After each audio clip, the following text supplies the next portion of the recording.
I think the average person who's listening to this podcast, they might not understand is just how risky and volatile this profession is, because literally we can be fired, and, in California, I guess, with the Brown Act, 72-hour notice, I guess, essentially. And there's only one job that you can have in any city that you're in, right? Like a lot of times the city managers have to move and uproot their family to go to their next position.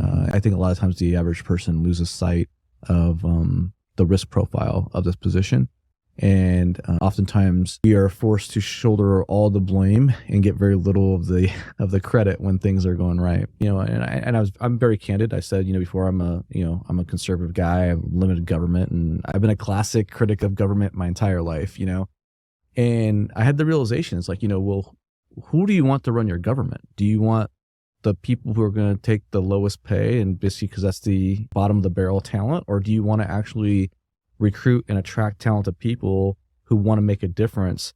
At the end of the day, if you want to be fiscally conservative, which I'm all for, you still need to have talented people or talented leaders who can run an organization and extract those results on behalf of the taxpayers or the governing body.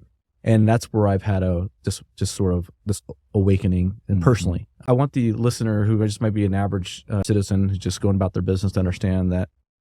What's your budget here in Yucaipa? I don't even know. We're about 130 million all in, but that includes capital right. Okay. Projects. So 130 million is a big organization. Right. Yeah.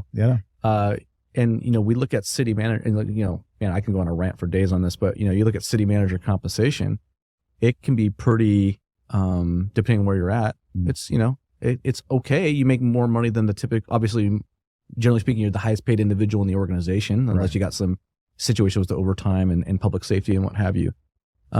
But the individual who's sitting in the chair, the city manager chair, can have a huge impact, not just on the finances, but have a huge impact on the financial health of the organization. I talked to a city manager who, I won't name names, it's California city manager, talked about how he arrived at a new organization and was able to basically stop a disastrous result from happening, probably saved the city about $30 million. And you're talking about an individual who's making $200,000 a year. Right.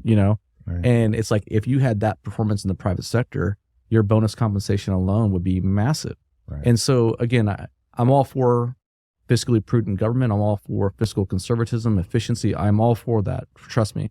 But you also need to have talented people who are going to work in the organization to get the results that you need.